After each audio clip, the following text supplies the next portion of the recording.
César Farías está viviendo, quizás a mi entender, porque me ha tocado seguir la carrera del técnico sucrense desde sus inicios, sus pininos por allá en Nueva Cádiz, en la segunda división a finales de la década de los 90, el mejor momento de su trayectoria.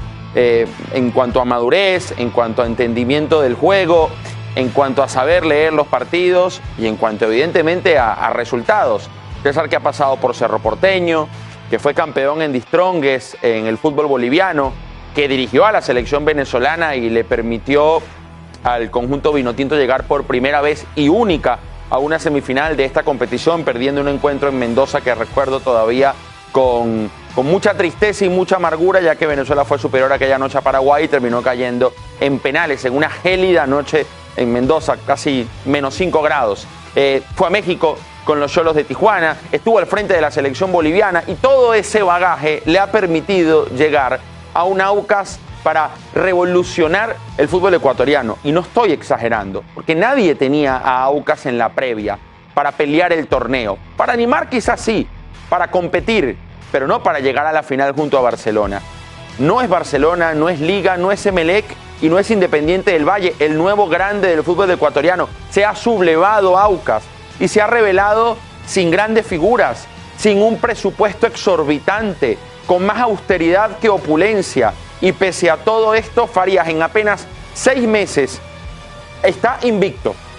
Clasificó al equipo por primera vez a la historia, o en la historia, a Copa Libertadores. Es el equipo con más goles del fútbol ecuatoriano y es el equipo con menos goles recibidos. Los equipos de César siempre fueron dificilísimos para poder entrar entre defensores y volantes, equipos cortos, doble línea de 4, apostar a transiciones directas. Y se le reclamaba, y pues los equipos de Farías no atacan.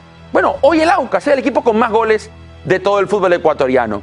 Por eso creo yo que el mejor Farías, la mejor versión del sucrense, ha potenciado a un modesto pero muy competitivo Aucas. ¿Y por qué hago esta intro? Porque en instantes vamos a estar hablando con el técnico venezolano del Aucas de Ecuador, a ver cómo está preparando ya, cómo avisora esa final a doble partido 6 y 13 de noviembre ante el Barcelona de Guayaquil. ¿Listo? Contento está César. Yo quiero arrancar la entrevista, César, preguntándote si cuando aterrizaste en Ecuador, si bien tú eres alguien optimista y que confías en tu trabajo y en el proyecto que ibas a liderar en Aucas, si pensabas que esto iba a funcionar tan rápido. Bienvenido al juego, ¿cómo estás?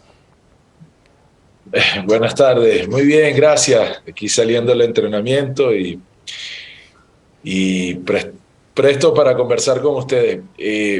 Primero déjame decirte que, bueno, si me seguiste desde Nueva Cádiz, yo soy un poco mayor que tú. Sí.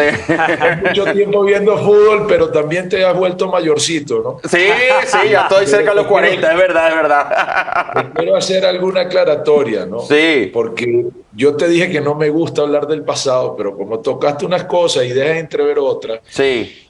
la dices con mucha educación, pero después para el imaginario colectivo lo dicen como con rótulos y etiquetas. Ajá. Ese Nueva Cádiz que está hablando, fuimos campeones 2 veces invictos de Venezuela. Sí, señor. El primer sub-20, el goleador fue Pequeño Rondón. El segundo, Juan Arango. Los 2 veces fuimos los más goleadores, pero por lejos y los que menos recibíamos goles. Tuvimos 44 fechas invictos. Te escuchamos. En la segunda división y en el aspirante siguió siendo el goleador de la liga. Arango fue el goleador de la primera división de Venezuela con 22 goles. Y te estoy hablando de ese momento estaba el Estudiantes de Richard Páez. Sí. El Chacao de Cavalieri, sí. El de Manuel Plasencia, el Táchira de Cata Roque. Y nosotros en primera división ese primer año hicimos 60 goles y el más cercano que nos llegó estaba a 10 goles, que era Estudiantes de Mérida. Claro, no había internet todavía, no guardaban los registros como hoy. Y nosotros jugábamos un 3-2-3-2. Chirino hizo 15 goles, Pequeño Rondón hizo 11 goles, Chito Martino hizo 6 goles, y por ponerte algunos ejemplos. Muy bien, vale. Rolando, escúchame esto. En 2016 de Stronger fue el segundo equipo más goleador de América, detrás del River campeón de Gallardo de Copa Libertadores. Al año siguiente tuvimos de goleador a Rolando Blackwood.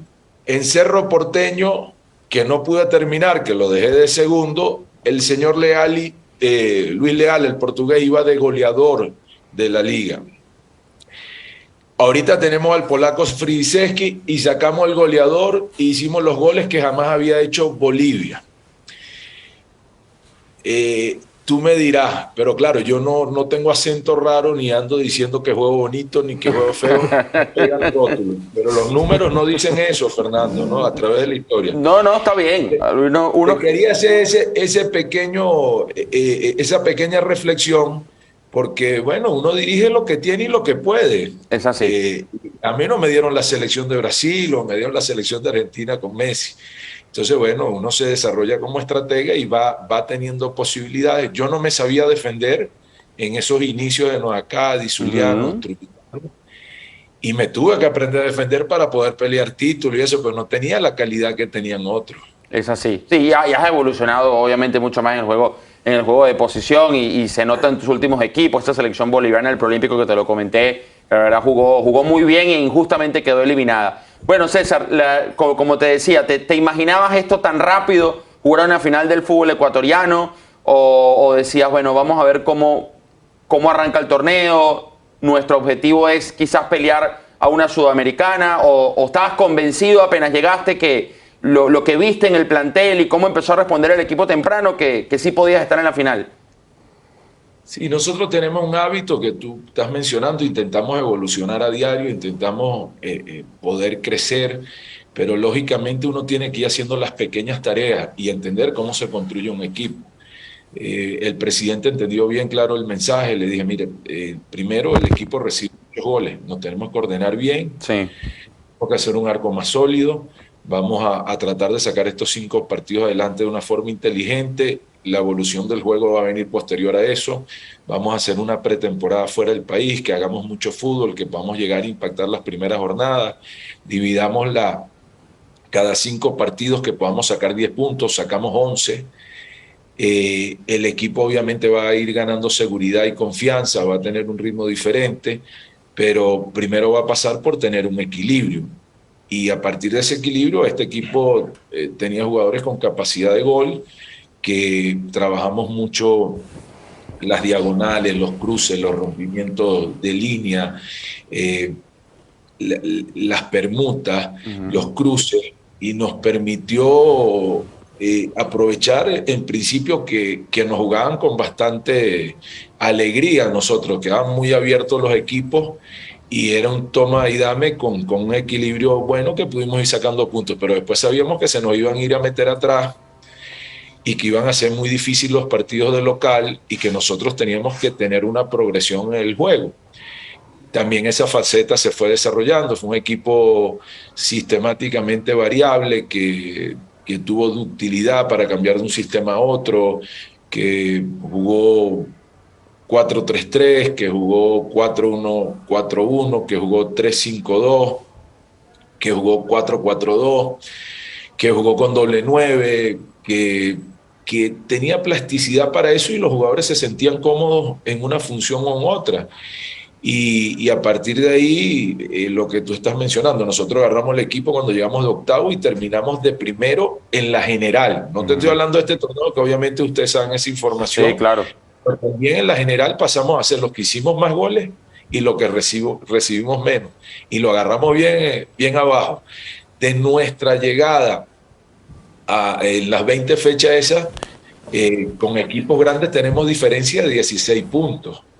Y el que más cerca nos llegó le sacamos 9 puntos de ventaja. O sea, que quiere decir que los muchachos hicieron campañón, que los números se reflejan en eso.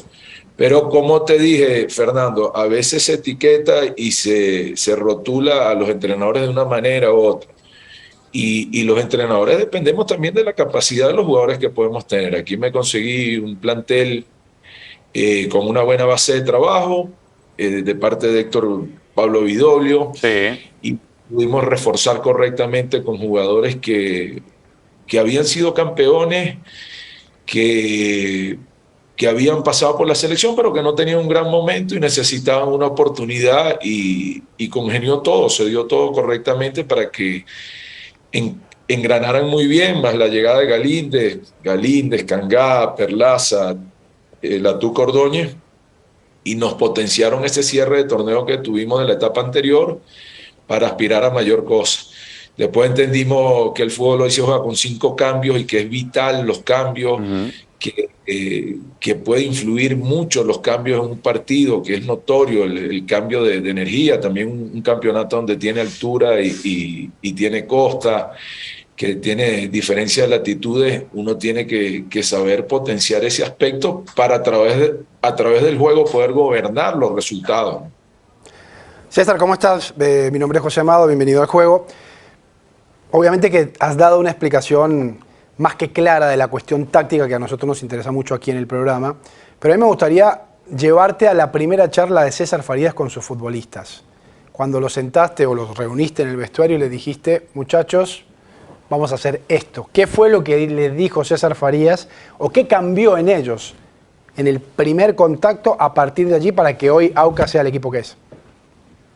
Bueno, José, fíjate, cuando llegué lo primero era tratar de no pisar ningún callo, ¿no? Tratar de que no hubiese ningún tipo de resistencia. Ya hay una resistencia natural por una persona que llega nueva, que habla diferente, que propone cosas diferentes. Entonces, mi deber no era llegar a imponer cosas. Mi deber era primero tratar de comprender a cada uno de los jugadores, escucharlos, entenderlos individualmente, entender el contexto social que tiene la liga, que tiene el equipo además, porque es un equipo que está en la zona sur de Quito, saber sus anhelos, saber sus frustraciones y ir paulatinamente seduciéndolos a la pasión de la mejora, a tener un fin en mente muy grande.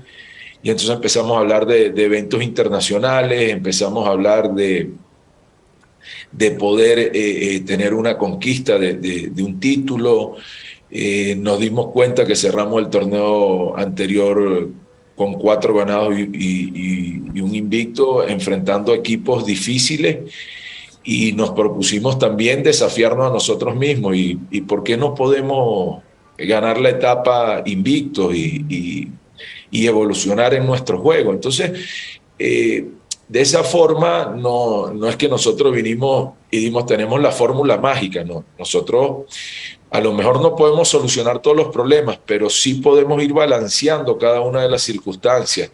Y en esas circunstancias, entender que hay pequeños detalles que son los factores invisibles, mejorar la concentración, mejorar los viajes, mejorar el engramado de la cancha, reforzar el equipo, subir los niveles de fuerza, mejorar la cantidad de minutos jugados, entender el servicio desinteresado como estrategia, ¿no? De decir, bueno, estoy dispuesto a sentarme en algunos momentos en el asiento de atrás y ser bondadoso con mi compañero, que un goleador en vez de hacer 30 goles y que quedemos en la mitad de la tabla, entienda que puede hacer 15 goles y dar 8 asistencias y que eso nos hagan ganar partidos. Y entender que se juega sin la pelota, con la pelota, pero no de una forma autoritaria, sino en una forma que de a poco vas causando la creencia en el mismo jugador, porque se lo vas demostrando con los videos, cómo se entrena, se juega, lo que trabajas, cómo se plantea en el partido, cómo va el desarrollo de todos esos aspectos.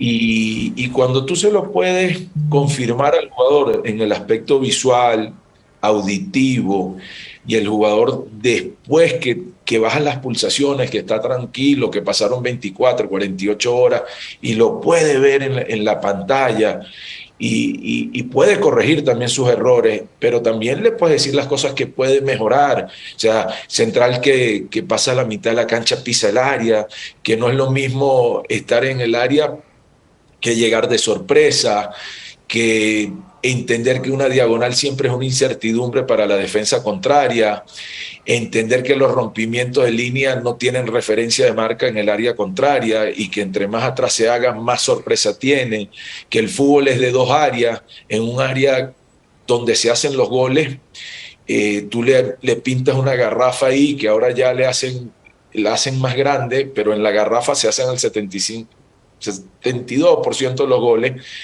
Pero si tú lo haces un poquito más grande con un cuadrado, tomas los bolsillos también y a ese cuadrado le tiras un triángulo interno y se para y dice, bueno, aquí se van el 70 y pico por ciento, pero si metes este cajón es el 95% de los goles, porque los tiros de media distancia muy largos son menos habituales. Entonces tú también tienes que saber entrar al área, de sorpresa para definir, pero también para defenderla y intentar que nunca te agarren de espalda, porque antes se hablaba solamente de la zona llevada hasta la raya, y entonces tenían un famoso refrán de las nalgas contra la raya y hasta ahí, y después era una cuestión intuitiva de la penetración. César Farías, técnico del Aucas, muy claro con sus conceptos. Sí, ¿no? sí, una explicación clarísima de cómo trabaja. Me gustó mucho eso que dijo de los factores invisibles, esos que no se ven y que un entrenador puede cambiar y que pueden mejorar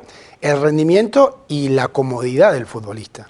Sí, interesante escucharlo cuando también se refiere a esta César, ya con nosotros, pero digo, cuando cuenta todo esto de los proyectos, cuando llega un equipo, las ideas que puede plasmar en cada uno de esos conjuntos que le toca estar, es muy interesante cómo se involucra en el resto de las cuestiones que también tienen que ver con lo futbolístico y que en definitiva hacen a lo que es el trabajo de un entrenador. Y eso es muy interesante escuchar cómo ve falencias en diferentes sectores de una institución y las va corrigiendo de a poco. Totalmente. Y mientras tanto consigue resultados, porque esto también es clave. Para tener ese tiempo para trabajar esas proyecciones, esos proyectos que puede tener un técnico, necesita ir sumando resultados. Por la naturaleza de este deporte, ¿no? Exactamente. A veces están tiranas desde el resultado. A mí me parecía muy interesante la respuesta que le estaba dando José, porque básicamente lo que está expresando es cómo es el modelo de conducción, de líder o de gerente de un equipo por parte de ti, César. Ya te recuperamos y yo quería preguntarte por eso. ¿Cómo formaste ese perfil de entrenador, de liderazgo? ¿Qué referencias tuviste por ahí en tu carrera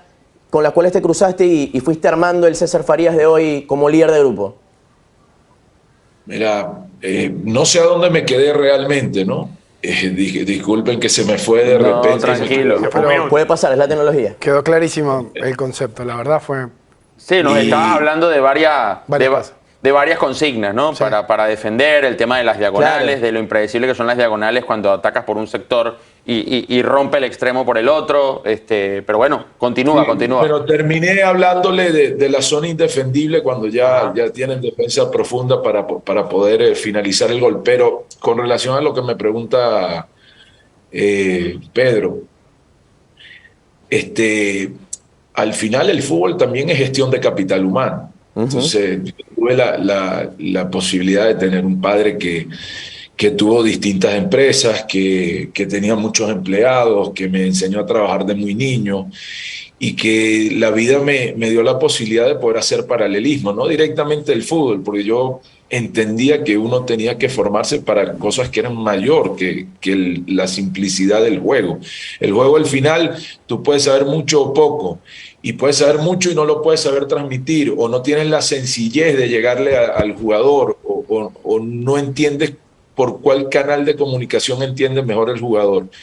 Pero lo que sí está claro es que el manejo de capital humano, más allá de lo que sepas tácticamente o no, es fundamental, porque al final este es un trabajo de equipo, es conseguir cómo tú puedes hacer pequeñas tareas que te lleven al éxito y que puedas invertirle el tiempo necesario. El mundo de los exitosos es de quienes trabajan sobre tiempo, de quienes se preparan para todo esto. Entonces, lógicamente, uno no solamente ve conductas y comportamientos de entrenadores de fútbol, porque Claro. Yo reconozco el trabajo de los entrenadores y admiro, pero también trato de verlo en el mundo de la empresa, en el mundo de la investigación. En otros deportes.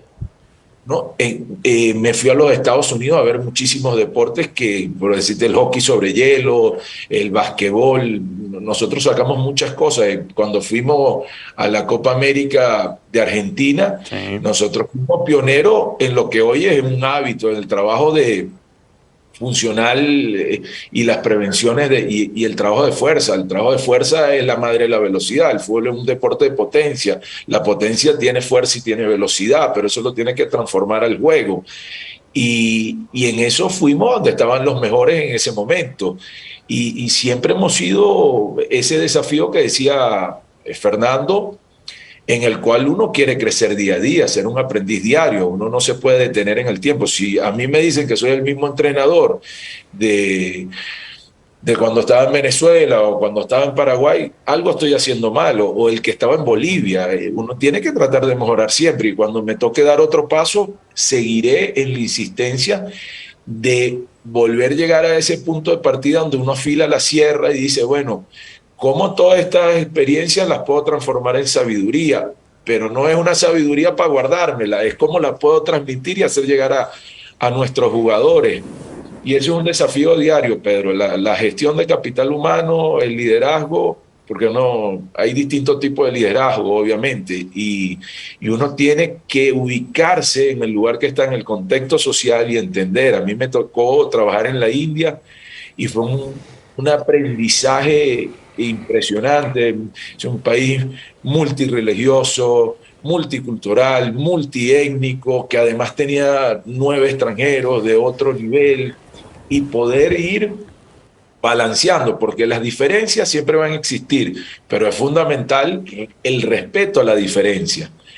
Y después tratar de ver cómo tú puedes ir haciendo esas conexiones para que funcione como equipo y saber sacar lo mejor que tienes de tu equipo. Porque yo no creo en decir, es que yo tengo una filosofía, es que yo tengo una idea de juego, y está bien, pero no tienen los jugadores para eso. Y te lo pongo con un ejemplo que me reía mucho porque lo vi hace unos meses atrás leyendo un libro de un psicólogo brasilero que ponía un ejemplo medio jocoso, ¿no? Te dice, para hacer un desayuno continental necesitas huevos y necesitas tocino. Los huevos los pone la gallina, el tocino lo pone el chancho, para que nosotros, el puerco, pues nosotros le decimos de otra manera, pero para que me puedan entender, Sí. nosotros Sí. le decimos el tocino. Y lógico, entonces dice, yo prefiero un equipo donde todos sean chanchos. Y entonces te dice, ¿por qué? Porque bueno, la gallina pone el 70% que son los huevos, pero el chancho tiene que entregar la vida, se tiene que jugar la vida. Entonces yo quiero un equipo de todos chanchos, pero ahí viene que se tiene que jugar la vida y poner el 100%. Pero ahí viene la realidad, no siempre tiene un equipo que todos son chanchos. Claro. Entonces, un equipo con chancho y con gallina. Entonces, a mí me ha tocado estar en zonas andinas, en el llano, en la costa, ir a un país como lo estoy mencionando, la India, después venir a Paraguay, que tiene un pensamiento totalmente diferente. Y los entrenamientos, tú lo tienes que valorar mucho en el aspecto social y en lo que le agrada también al jugador. Entonces, hay factores que te sorprenden. A mí, yo te digo, como entrenador, yo odio las pasadas. A mí, como jugador, me ponían a hacer pasadas y no me gustaba. A mí me gustaba trabajar con la pelota. En la India le fascinaba porque tenía una influencia inglesa muy grande, y yo tenía jugadores que jugaron muchos años en la Premier League como Camará, y un día le dije a mi asistente, hay que darle un golpe de aire, vamos al final del entrenamiento a hacer unas pasadas, y terminaron aplaudiendo. Yo no lo podía creer, y le decía a Simao Sabrosa, que es de todo lo contrario, que le gusta la pelota, que había jugado en Barcelona, en la selección de Portugal, y yo le decía, Simao, no les gusta la pelota, increíble, mira. Bueno, y Camará me explicaba un poco más que la tendencia anterior en la Premier, a esta Premier que es diferente, es que tenía muchas pasadas, y es una tradición del jugador.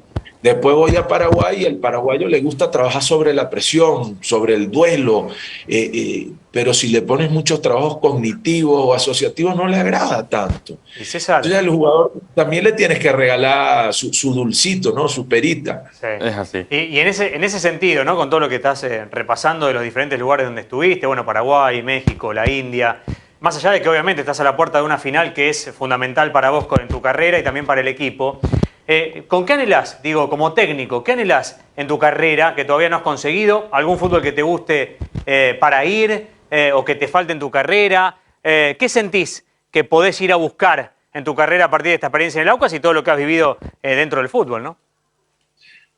Sí, mira, Fernando me preguntaba al principio, yo siempre trato de soñar, pienso que es una magia que debe tener el ser humano de soñar y pensar en grande, en poder aspirar a cosas que incluso parezcan inalcanzables. Y si te quedaste corto, bueno, va a pasar como pasa en Venezuela, que hoy te dicen, bueno, llegaron a semifinal de Copa América, clasificaron a un Mundial Juvenil, quedaron sexto en la eliminatoria.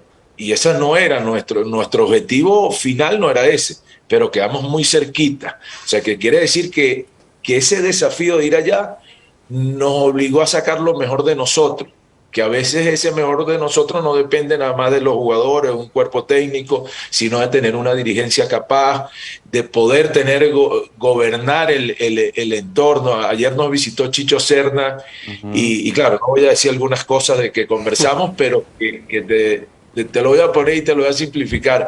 Que antes en Argentina estaba Grondona. Entonces ahí te dejo. Ustedes después piensen y ilusionen todo lo demás. Y que eso es natural, o sea, los equipos no lo conforman los jugadores nada más y los objetivos no los pueden cumplir, tiene que ser una sinergia entre los dirigentes, cuerpo técnico, los jugadores, la hinchada, pero lógicamente después el que pone la cara es el jugador y el que se lleva la responsabilidad del entrenador. Es una situación muy normal en fútbol y que nosotros la debemos asumir. Pero en ese camino, cuando yo arranqué, yo nací en un pueblito que se llama Guiria La Costa, muy pequeño, que no se jugaba ni siquiera al fútbol, y cuando veo para atrás y veo mi carrera para un director técnico venezolano, y cuando yo iba a Argentina a formarme o iba por Sudamérica, por Europa, nosotros no existíamos, y que hoy me pueda ver trabajando en otros países, estando en la élite de los entrenadores suramericanos, obviamente uno dice, hemos hecho un gran recorrido, pero yo me tracé 3 metas. Una, yo quería dirigir un mundial juvenil, clasificar, lo logramos. Quiero dirigir un mundial de clubes y estuvimos muy cerca con Xolos de Tijuana en la Conca Champions, llegamos a semifinales. Y en la Copa Libertadores he llegado a cuarto de final con Táchira invicto, pasamos de fase con 2 prelibertadores y llegamos a octavo con The Stronger. Entonces, uno tiene ese desafío de decir, bueno, a ver, algún momento de llegar a un club que pueda ganar una Copa Libertadores y ir a un Mundial de Clubes. Y ir a un Mundial de Mayores, obviamente. Todavía me quedan muchos años de carrera y tengo esos desafíos. Después, aprendí a vivir el aquí y ahora también. Yo hoy estoy feliz donde estoy y bueno, seguramente me tocará en algún momento que tendré que pegar un brinco a otro lugar porque es ley de fútbol, o sea, o me va mal o me va bien, pero hoy estoy disfrutando muchísimo esto y bueno, las propuestas llegan, van bien, así ha sido toda la carrera, pero algo me tracé cuando llegué aquí, dije, no me voy a distraer en el momento que nos vaya bien porque eso es un denominador común cuando te está yendo bien, que te distraen. Mira que podemos ir aquí, que puedes ir allá, que no sé qué, que vamos a esta liga, que no sé qué, y te distraes acá. Entonces yo dije, yo puedo ir a cualquier parte del mundo. Fui a la India a trabajar, pero lo que sí no voy es a distraerme bajo ningún concepto en un lugar donde estoy feliz y donde me han acobijado. Totalmente, totalmente. César, quiero preguntarte por la final. Le ganaste 2 partidos a Barcelona. Le ganaste 2-1 como local y hace un par de semanas lo derrotaste 2-0. ¿Qué final te imaginas? ¿Crees que va a ser parecido a aquel partido, a este último partido donde Aucas esperó bien y pudo contragolpear y pudo dominar en el segundo tiempo y ganar de manera, no sé si categórica, pero merecidísima, ¿o crees que va a ser distinto? Mira, no creo que va a ser diferente, porque una final, ya el condimento de una final te lo hace diferente. Ahora, nosotros llegamos bien, lo reflejan nuestros números, estamos bien futbolísticamente. Obvio que hoy somos favoritos porque el que gana la etapa, el que hace más goles, el que recibe menos goles, el que sumó más puntos en todo el año, es favorito. Claro. Sabemos la historia de Barcelona, sabemos que tiene un gran equipo, pero la gran verdad es que la segunda etapa no ha sido de esa regularidad que ellos pudieron tener antes de nuestra llegada. También tuvieron cambio de entrenador, también se les fueron jugadores importantes, ellos tuvieron unas salidas al fútbol brasileño de algunos jugadores que todavía eso no lo han podido reemplazar en el funcionamiento que tenían anteriormente. Eso no quiere decir que nosotros tenemos garantizado la final, pero hoy somos favoritos porque además el que suma más puntos termina cerrando de local. Y en este cierre de local nosotros cerramos en la altura y en nuestro estadio donde está el club invicto en todo el año, incluso antes que yo llegara. Después, bueno, el partido abajo va a ser en una cancha totalmente diferente, vamos a poder jugar mejor fútbol ambos. El último partido por el tema de la final de la Copa Libertadores no se jugó en un buen engramado. Nosotros defendimos cuando tuvimos que defender el primer tiempo, pero también fuimos y lo apretamos arriba. Cuando tú haces la edición y ves la recuperación tras pérdida de muchas presiones, no permitimos que nos hicieran 4 pases y esa era parte también del plan, de poder desgastar al contrario para ese partido, por el tipo de cancha, por la forma de cancha y por las necesidades de cada equipo. Ahora la final es totalmente diferente, pero que nosotros no tenemos que tener temor en asumir que somos favoritos, porque un equipo que arranca la etapa de primero y solamente en la fecha 7 la perdió, pero en la 8 lo recuperó y lo mantuvo hasta el final, es que aprendió a jugar con presión, porque la presión siempre está y la hubo, pero que también venía sosteniendo un invicto de 5 partidos anteriores, que eso trae una presión que nosotros la pudimos transformar en energía, sí, pero que nuestros jugadores supieron que es jugar hasta la última fecha con la necesidad de ese campeón. Totalmente. Eso se descomprime un poco para la final, porque ya es un ida y vuelta de 180 minutos, y en el cual nosotros hoy decimos, bueno, ya sabemos lo que es sentir que te respiren aquí todos los días y sentir esa ansiedad. Hay que saberla manejar y estos jugadores la saben manejar, porque nosotros tenemos jugadores experimentados. Este equipo tiene jugadores campeones, tiene 5 jugadores que quedaron campeón en Delfín, tiene al Negro Figueroa que fue campeón en Argentina, tiene a Richard Mina y asegura que fueron campeones suramericanos, tiene jugadores que han jugado final como Vega y Romero. Entonces no son caminos nuevos para nosotros, es nuevo para la institución. Yo como técnico también me ha tocado muchas finales, he ganado, he perdido, pero que nosotros tenemos nuestros argumentos para afrontar la final y el favoritismo no siempre gana el favorito. Es así. Pero hoy no tenemos miedo de asumir la responsabilidad. Somos favoritos, nos sentimos bien y queremos ser campeones, sabiendo que vamos a enfrentar a un gran plantel, a un gran equipo, que el año anterior fue semifinalista de Copa Libertadores y que ellos también tienen lo suyo, pero que hoy a lo mejor nos enfrentamos unos meses atrás, ellos tenían más favoritismo que nosotros. Hoy nosotros estamos en mejor momento. Yo no creo que eso lo dude nadie, ni que ofendamos a nadie con decir eso. Después hay que jugar 180. Totalmente, César. Se nos acabó el tiempo, lamentablemente. Ojalá podamos tener una nueva charla al final del campeonato ecuatoriano. Te deseamos lo mejor. Estaremos muy pendientes de esos 180 minutos contra Barcelona y que continúen tus éxitos y tu evidente evolución como entrenador en todos estos años. Abrazo grande. Gracias por tu tiempo. No, muchísimas gracias a ustedes, muy grato, porque no siempre se puede hablar de fútbol y agradezco cuando tenemos espacios que podemos hablar de fútbol y fue muy grato, porque hoy entramos a la cancha.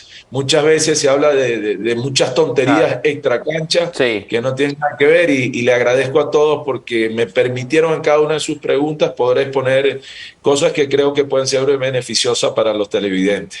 Abrazo grande, César. Muy Un amable. gustazo. César Farías de Gracias, nuevo César. con nosotros.